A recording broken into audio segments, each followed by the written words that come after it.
pessoal, tudo bem? SV tá on no ar, mais um programa incrível para vocês que tá vendo a gente aí no YouTube, nas redes sociais. E o nosso tema hoje envolve tributação, ICMS. É um tema que interessa aí a muito varejista, seja ele pequeno, grande, médio. Não, Fabrício, vou pedir para o nosso entrevistado se apresentar aqui, tudo bem? Que legal, Dani, bom, prazer enorme estar aqui com você, prazer enorme estar aqui no SV tá on, falando para varejista, que é o que a gente faz Fabrício, há tanto tempo, né? Muito obrigada, se apresenta, antes Vamos de você lá. começar, para o pessoal te conhecer. Bom, eu sou o Fabrício Tonegutti, sou diretor da Mix Fiscal, sou advogado especialista em direito tributário, focado em supermercado. Então, há mais de 20 anos a gente trabalha exclusivamente atendendo supermercado. Originalmente, olhando o que eles pagavam a mais e recuperando esse dinheiro, até que em 2010 nós desenvolvemos uma plataforma. Foi a primeira plataforma de monitoramento fiscal do Brasil. A gente tem o copyright disso, a patente disso. E a Mix Fiscal, então, foi crescendo e hoje é a maior referência em tributação para supermercado no Brasil. Então, Fabrício, nada mais relevante, eu acho, do que trazer vocês, que são especialistas aí, né, no negócio supermercado, né? Eu queria bater um papo com você, o Fabrício está aqui para a gente conversar sobre uma situação que envolveu aí um grupo grande do setor, que é o Grupo Mateus. Quem acompanha o Portal Super Varejo, as nossas redes sociais, quem acompanha o setor, ou as mídias especializadas, enfim, todo mundo eu acho que chegou a ler sobre isso. Fabrício, fez um barulho, né? Fez um barulho, porque preocupou muita gente, né? Porque o Grupo Mateus é um conglomerado, realmente, se eu não me engano, é do Nordeste, né? E eles foram multados, autuados pela Receita Federal aí na questão do ICMS. Eu queria trouxe você aqui para a gente debater esse tema, explicar para o pessoal o que aconteceu nessa situação e como que o varejista pode se precaver para que isso não aconteça na empresa dele. Porque olha o tamanho de uma empresa como o Grupo Mateus, ela tem um perfil, né? Enfim, você imagine uma multa dessa, uma autuação dessa numa loja menor, por exemplo. Vamos falar da situação. O que aconteceu, Fabrício? Vamos lá. O Grupo Mateus. Bom, o Grupo Mateus é uma das maiores redes do Brasil. Salvo engano, eles são os quartos maiores do Brasil. Eles têm acesso a todo tipo de recurso de pessoas, de escritórios, quer dizer, não foi falta de conhecimento, não foi falta de entendimento.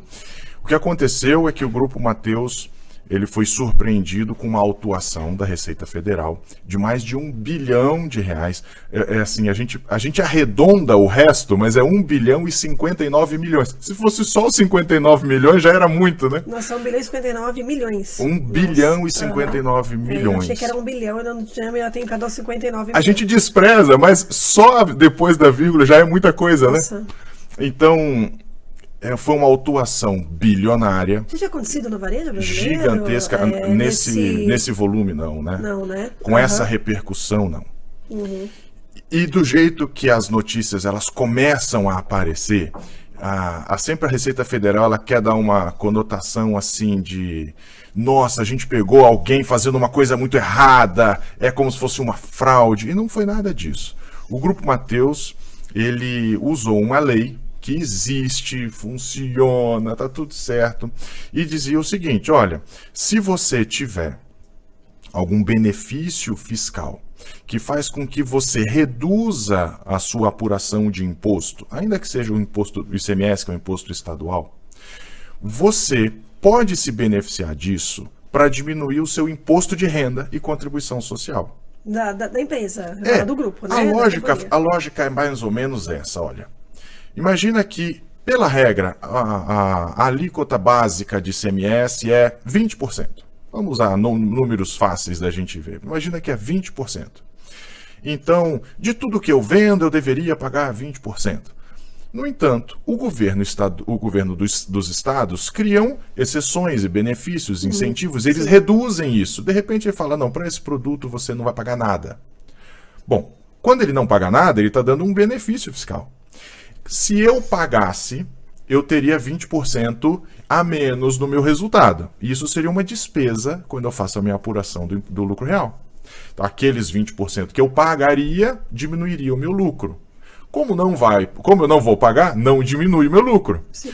O que esta lei federal diz é que, embora ela não diminua o seu lucro, você pode fazer a sua apuração como se ela diminuísse o lucro. Essa é a grande história desse benefício fiscal chamado subvenção para investimento, que diminui o seu imposto de renda e contribuição social, mesmo você não tendo tido um ônus de ICMS, um custo de ICMS muito grande, você pode lançar como se tivesse tido. Você pode abater ele como despesa. E eles fizeram isso. Eles fizeram isso. A lei existe, funciona, está tudo certinho. Ano passado? Eles fizeram isso ao longo de vários anos. Eles fizeram. A Receita Federal ela pode autuar os últimos 5 anos. Entendi. Ela pode olhar os últimos 5 anos. Ninguém tinha falado nada nos últimos 5 anos sobre essa prática. Tá tudo bem. Da lei, então, Começou essa lei a ser muito utilizada por muita gente. E começaram, inclusive, a fazer uso dessa lei. O problema não é se está na lei ou não, o problema é o quanto. As pessoas passaram a fazer deduções além do que seria justificável. O volume de deduções é que foi questionado. E a Receita Federal, então, falou o seguinte: olha, você está fazendo uma dedução além do que poderia. Esse foi o grande ponto. Foi a lei, ele fez até um certo limite, estava ok. A Receita falou assim, até aqui eu reconheço, mas você pegou uma despesa maior do que deveria ter sido. O cálculo que você fez foi um cálculo maior do que o que eu acho que você deveria ter feito. Então fez essa autuação, pelo volume de venda do Grupo Mateus, deu uma autuação gigantesca, com multa, com juros, enfim. Ficou mais de 1 bilhão. O Grupo Mateus é só um expoente, mas a verdade é que essa mesma autuação ela foi feita para o Brasil inteiro. E milhares de empresas foram autuadas pelo mesmo fato. Isso já acontece muito. Isso aconteceu em supermercados de vários portos, assim. Aconteceu demais em várias redes, grandes, pequenas. Por quê? Porque as pessoas estavam lançando mão desse benefício, dessa subvenção, em um valor além do que seria o correto. Um valor maior do que seria o correto. Eles calculavam indevidamente. Como eu estou pegando algo que é do tributo estadual para abater o tributo federal, não havia um vínculo tão direto e automático assim para você fazer cruzamento desse cálculo. Então as empresas se aproveitavam disso, algumas com má fé, outras por desconhecimento, outras simplesmente porque é realmente difícil fazer o cálculo. O Brasil vive um manicômio tributário de verdade, não é fácil você, mesmo querendo cumprir todas as leis, e assim muitas empresas calcularam errado. O governo federal, ele fez um arrastão para procurar casos como esse do Grupo Mateus. E ele então, em 2023, em setembro de 2023, ele começou a falar o seguinte, ele começou a anunciar nas redes deles, da Receita Federal, no site da Receita Federal, começou a fazer um grupo de trabalho e eles culminaram falando o seguinte: gente, vocês estão usando errado a subvenção. A lei de subvenção está sendo aplicada errada. Eu então vou fazer o seguinte, eu vou dar oportunidade para quem quiser corrigir. E aquilo que você deixou de pagar de imposto de renda, você agora declara, paga, sem multa e sem juros. Mas vai ter que pagar. E se você não pagar, a partir de setembro eu vou começar a autuar. E foi isso que ela começou a fazer. Então, ela deu um prazo para regularização, as empresas falaram assim, não, mas eu estou certa. E a Receita Federal falou, não, você está errado e está aqui a multa. Significa que a Receita Federal é que está certa e as empresas estão erradas? Não necessariamente. Muitas estão certas. Muitas estão certas. E talvez a Receita Federal... Mas dá para recorrer? Dá para recorrer, com toda certeza.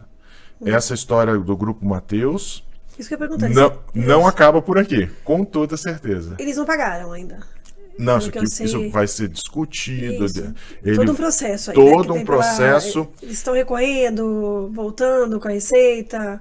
Não espero que a gente tenha nenhuma conclusão disso antes de 5 anos. Nossa, vai ficar nessa trâmite jurídico aí uns 5 anos? Com certeza. Ou mais. ou mais. Entendi, nossa. O grande ponto é, eles têm muita possibilidade, inclusive, de ganhar, de derrubar esse auto de infração. Porque eles vão tentar demonstrar que o que eles fizeram está certo. Que a forma como eles fizeram o abatimento desse imposto de renda está correta.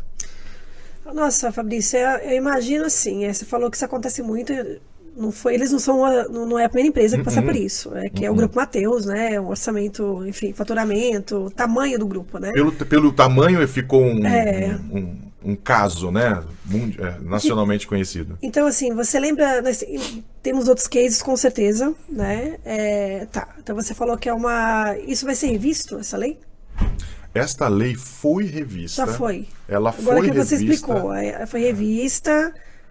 O método, até 2023, era um método já conhecido e o fisco então começou a perceber que ele não estava sendo seguido. Porque qual era a lógica dessa lei? O fisco ele não abre mão de arrecadação à toa. Ele abria mão da arrecadação porque ele falava o seguinte: esta é uma subvenção. Subvenção é como se fosse eu estou abrindo mão, é um presente que o fisco está dando, é um benefício. Subvenção é isso, é um benefício que o fisco dá, abrindo mão de arrecadação em troca de que as empresas façam investimento nas suas próprias operações.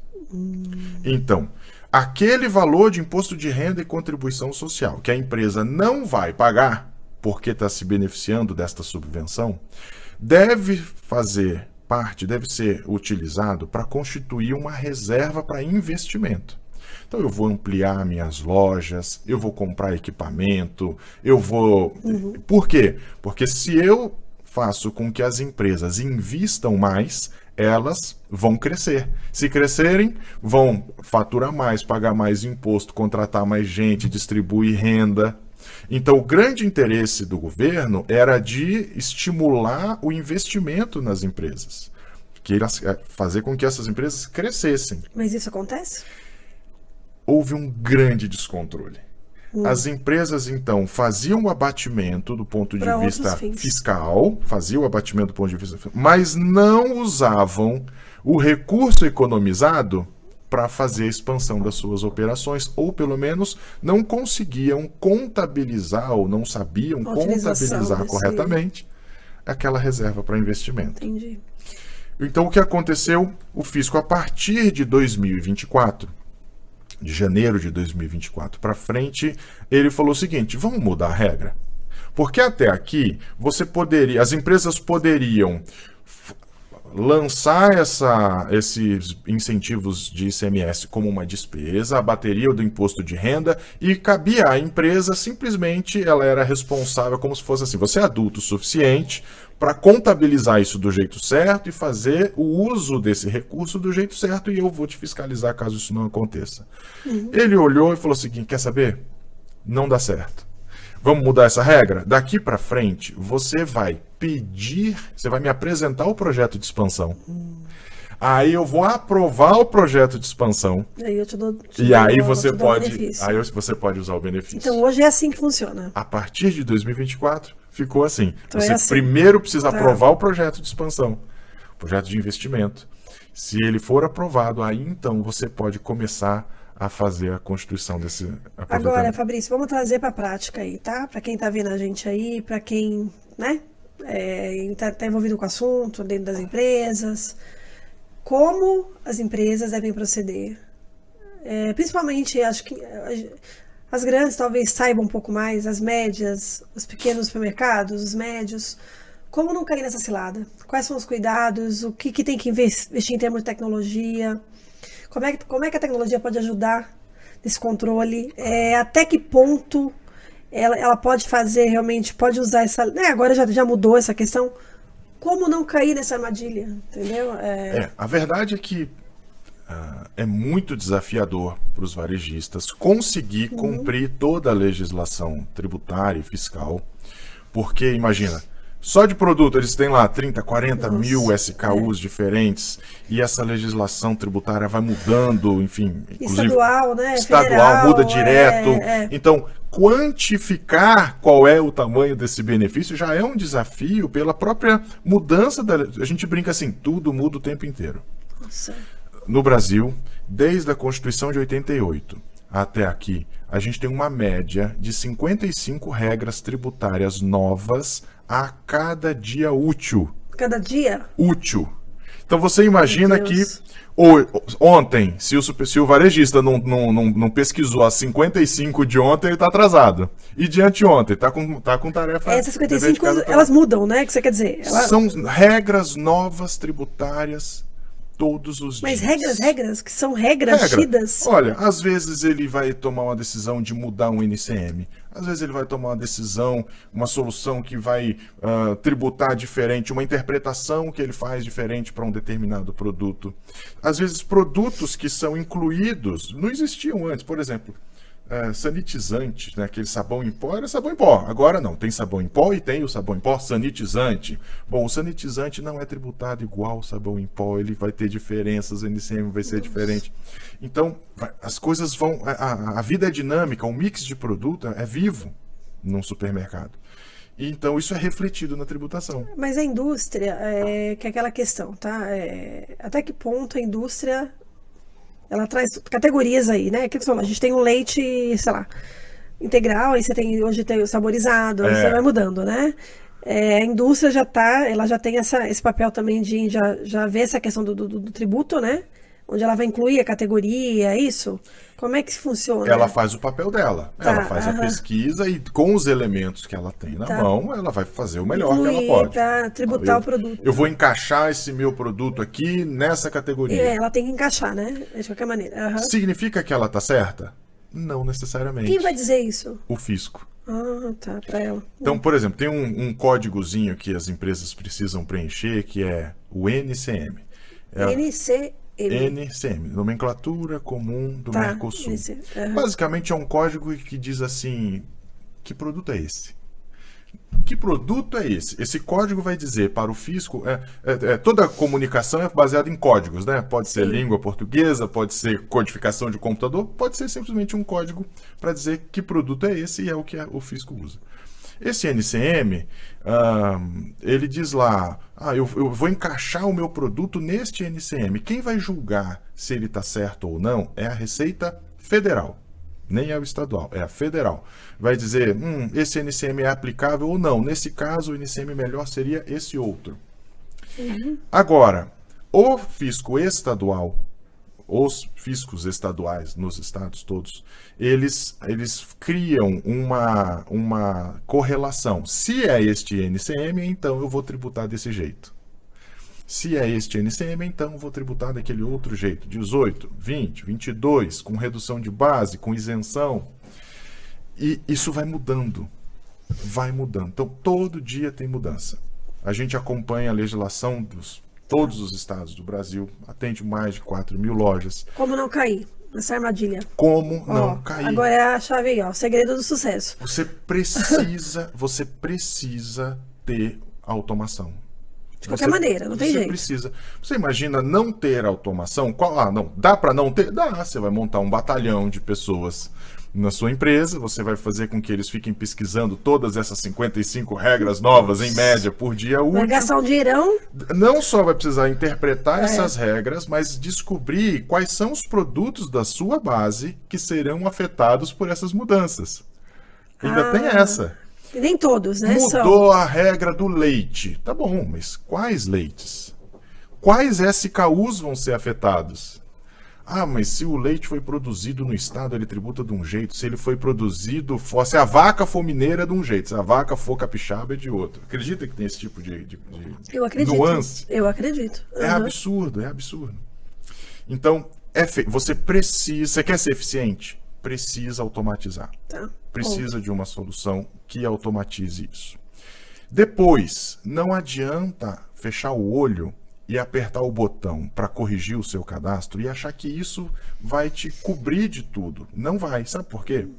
Porque você até pode resolver o problema fiscal. Do ponto de vista fiscal, era para sair 20%, saiu a 20%. Mas se você não fizer a metodologia dentro da sua operação, os seus processos não forem alinhados, não forem corretos, o que vai acontecer é que você não tem um problema com o fisco, mas você vai ter um problema com a sua margem. Porque se você aumenta uma carga tributária de um produto e não aumenta o seu preço deste produto, vai sair da onde esse dinheiro? Do bolso do lojista. Esse dinheiro não vai sair do consumidor que vai pagar por aquele produto o preço justo. Ele vai cobrar um valor inferior ao que deveria. Enfim.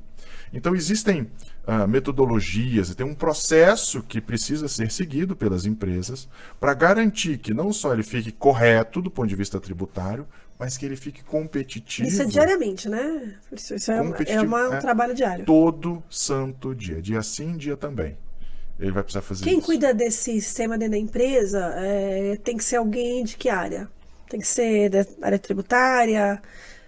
Quem que você recomenda? Se é uma empresa grande, ela tem um departamento. Né? Então vamos lá. Você deveria. Eu falo sobre isso num livro que a gente está lançando agora, chamado A Jornada do SKU. Porque a verdade é que o produto ele passa por várias mãos. Você lança quando esse livro? Estou lançando agora dia 1º no Rio de Janeiro. Ai, bacana. Vai ser Realmente, um evento escrito legal. por você. Escrito por mim. Tá, não, bacana. Escrito por mim. Então o que você vai trazer nele? Então a gente vai falar sobre esse processo que eu estou dizendo, que as empresas devem seguir para garantir não só que fiquem atualizadas, evitem multa, evitem que fiquem queimando caixa, pagando imposto que não precisa, ao mesmo tempo em que garantem que as suas margens continuem competitivas. Então não adianta só eu estar certo com o fisco, eu quero ganhar dinheiro. Então como que as empresas, qual o método dentro da sua operação que eles precisam seguir para garantir que eles vão ter as suas margens protegidas. Então, automação, controle diário do sistema, que já falando do que eles têm que fazer. Essa automação, controle diário. E essa automação tem que estar inserida dentro de um processo, dentro de uma rotina de trabalho correta. Então, por exemplo, quem acaba lidando com isso? Numa loja, quem começa a lidar com isso é a pessoa que está lá cuidando do cadastro de produto. Cadastro de produto. É alguém que cadastra esse produto. Se eu cadastro errado, já comecei errado. Então eu preciso saber onde pesquisar para poder cadastrar certo. E cadastrar produto é um parto. São mais de 60 campos, só do ponto de vista tributário, que precisam ser preenchidos. Se a pessoa não sabe disso, precisa contar com a ajuda de alguma automação para te ajudar. Depois que ele resolveu o problema do cadastro, a batata quente vai para o comprador. O comprador agora ele vai comprar aquilo. Como que eles fazem normalmente? Ele pergunta para o fornecedor, e aí como que é? Como que você vai me mandar? Qual é o preço? E às vezes eles só estão analisando o preço. Mas a verdade é que eles têm que analisar se tem custo de frete, se tem custo de imposto, qual é o imposto, quanto de crédito aquele fornecedor vai transferir. Porque no final, quanto mais crédito ele puder aproveitar, menor é o custo que ele vai ter naquela mercadoria. Poucos fazem isso. Poucos compradores sabem fazer essa análise.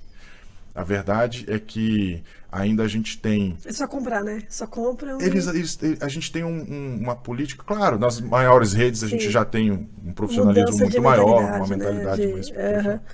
Mas a verdade, Dani, é que você pega muitas lojas pequenas e médias, a pessoa olha, tá quanto? R$ 5,90. O outro tá R$ 3,90. Enfim, ele olha preço como se aquilo fosse a única variável que importasse. E não é. Então a gente explica como fazer isso, como comparar. Tem uma ferramenta para que ele use, para que ele saiba quanto que vai sobrar no final, antes dele começar a negociação. Para eu vender por esse preço, quanto que você vai me vender? E ele já sabe que pela lei, você como fornecedor deveria me passar 18% de crédito. Você está me passando quanto? 12%? Opa, você está me devendo 6% aqui, vamos negociar um descontinho. Porque o outro vai me passar mais crédito e eu vou ter um custo menor.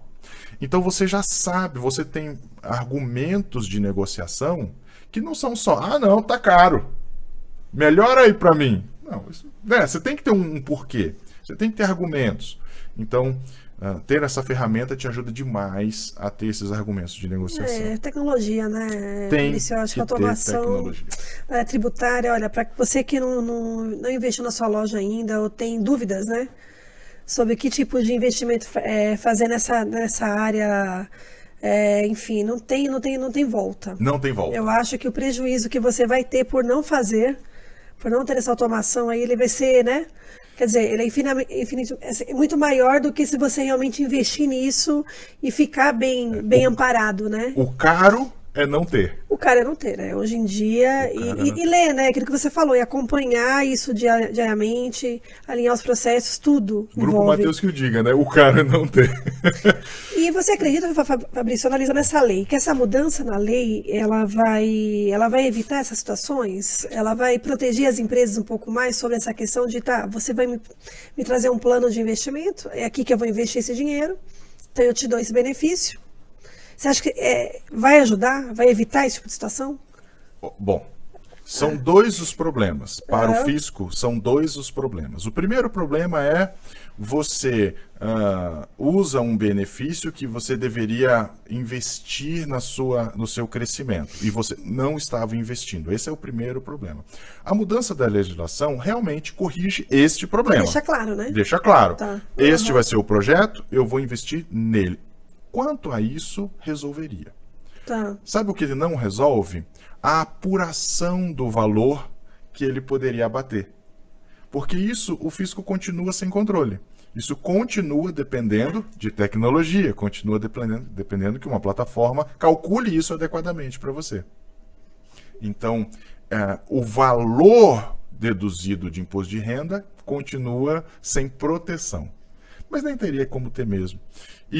Mas o destino do recurso, o destino do dinheiro, esse passou a ter uma aprovação preliminar perante o fisco. Agora, significa que ele nunca vai ter problema com isso? Não, porque agora o fisco ele vai querer ver se a forma como ele contabilizou está certo, se tudo que ele lançou lá deveria estar lançado lá. Se você disse que comprou determinada coisa, determinado equipamento para crescer a sua operação, o fisco vai continuar podendo olhar para aquilo e falar assim, não, acho que isso aqui não deve. Essa é uma televisão, isso não vai aumentar não deve ser investimento. Você lançou isso aqui, deveria ser despesa, não é investimento. Enfim, então, infelizmente, a gente vê algumas coisas assim. Para resolver alguns problemas, o fisco cria uma série de entraves e de burocracias, como se essa burocracia fosse dar toda a transparência e segurança que os contribuintes precisariam. E a verdade é que não resolve. Não resolve. Só piora, que agora o que vai acontecer na prática, e já está acontecendo, é que caiu demais o uso dessa subvenção pelos varejistas, porque eles ficam assustados. Medo, assim, né? Peraí, o Grupo Mateus, que é o Grupo Mateus, já foi autuado. Pois é. Eu agora tenho que submeter ao fisco um projeto. Eu não, deixa o fisco lá e eu aqui, e a gente segue a vida assim. Eu só não vou usar essa lei, né? Não vou usar essa lei. Não vou usar esse benefício. Só que tem muito dinheiro aí. Para as empresas... Imagino. Para as empresas que são grandes pagadoras de imposto de renda e contribuição social, tem muito dinheiro na mesa com essa lei. Para as empresas varejistas que não são grandes pagadoras, não faz sentido realmente ir atrás dela. Tá bom. Porque qual é o máximo de benefício que ela pode ter? O tanto de imposto de renda que ela já paga. Imposto de renda e contribuição social. Eu pago 5 mil por mês. Qual é o meu máximo de benefício? 5 mil por mês. Mas eu pago milhões por mês, então vale milhões para você todo mês. Então vale a pena conforme essa empresa for lucrativa, e eu só vou pagar imposto de renda se eu for muito lucrativo. Então empresas que não são lucrativas não se beneficiariam, empresas que são muito pequenininhas e pagam pouco imposto de renda não se beneficiariam. Esta é uma lei exatamente feita para pessoas que são grandes pagadoras de imposto de renda. Mas é uma situação, Fabrício, que é bom, que serve de alerta, né? Com toda certeza. O que você pode dizer? Acho que é um alerta aí para as empresas, para as grandes empresas, então, ficarem atentas realmente, né? É um alerta de verdade, Dani. Né? O que a gente vê? Para a gente resumir essa história não existem pessoas imunes, né? Não é porque a gente é grande que está imune de ter algum problema com o fisco. E detalhe que essas empresas que são grandes têm um relacionamento com as autoridades fiscais muito mais próximo. Sim. Então, era improvável de que uma coisa tivesse errado por tanto tempo. Né? Era rápido de você... seria a minha dúvida, né? Nossa, foram 5 anos para eles perceberem, né? 5 anos, exato. Então, quer dizer que você está aqui me acompanhando, eles são contribuintes com acompanhamento especial do fisco. Eles têm o personal fiscal deles. Então, chiquíssimo. Eles têm o personal fiscal deles. E ainda assim, passou tantos anos e você não pôde me orientar. Essa postura do fisco Quando veio também. de uma vez, né? Aquela... Imagina se é uma empresa que não está capitalizada, uma empresa que não tem condições de fazer frente àquilo, ou Olha, não tem uma pode até estrutura quebrar, jurídica. né? Pode até quebrar, né? Algumas que já nos procuraram, assim, eu quebrei, faz 3 anos eu quebrei porque eu tomei uma autuação. Eu acredito. Não tinha, era impagável. Ele não conseguiu recorrer? Não conseguiu, nossa. Na ocasião não sabia como, não tinha recurso, não tinha ferramenta. Coisa, né? Então, a verdade é, entenda, legislação e tributação não é uma coisa que você pode delegar só para o seu contador. O seu contador, ele está lá para te ajudar, para te apoiar, ele faz o melhor que ele pode, mas a legislação fiscal, enfim, e a tributação dos seus itens é algo que nasce da dinâmica do seu trabalho no dia a dia. É uma coisa que tem que ser feita e analisada todo santo dia. Então, tenha a tecnologia a seu favor. Desenvolva processos corretos e adequados, para que você não deixe dinheiro na mesa. Não deixe dinheiro com o fornecedor. Não pague tributo desnecessariamente também. Não estou dizendo que, então, fecha o olho e paga tudo. Ao contrário. Você precisa economizar cada centavo. Varejo é um negócio de centavos. Cada centavo conta. Ainda é. Ainda é. Então, você precisa garantir que você tenha uma metodologia e sistema suficiente para você preservar a margem tão importante no final do dia. Fabrício, obrigada, que o nosso tempinho aqui já foi, mas quem quiser te encontrar, você está nas redes sociais, está no LinkedIn? A gente está assim, pode me procurar no LinkedIn, Fabrício Tonegutti, pode me procurar no Instagram, @Fabrício Tonegutti, @Mix Fiscal Oficial, e a gente tem também muito material legal no YouTube, no nosso canal do YouTube, né? Mix Fiscal também. Tá é bom. só procurar a gente, vai ser um prazer. Para quem quiser, né, tirar mais dúvidas sobre esse assunto, viu, pessoal? Ou sobre outros temas relacionados a essas questões. Eu escrevi alguns artigos sobre essa história do Grupo Mateus, tá bem bacana, dá pra... Tem muita informação legal. Legal, foi ótimo, viu, Fabrício, conversar com vocês, espero que vocês tenham gostado, que bom, você gostou Foi um de participar. prazer, Dani, muito obrigado pelo tempo, obrigado pelo E aí a gente se encontra aí, né, em outros podcasts aí. Gente, com toda certeza. Então é isso, nos vemos nas nossas redes sociais, no site da Super Varejo, nosso canal no YouTube principalmente, tá bom? SCV tá on. Até mais, até a próxima.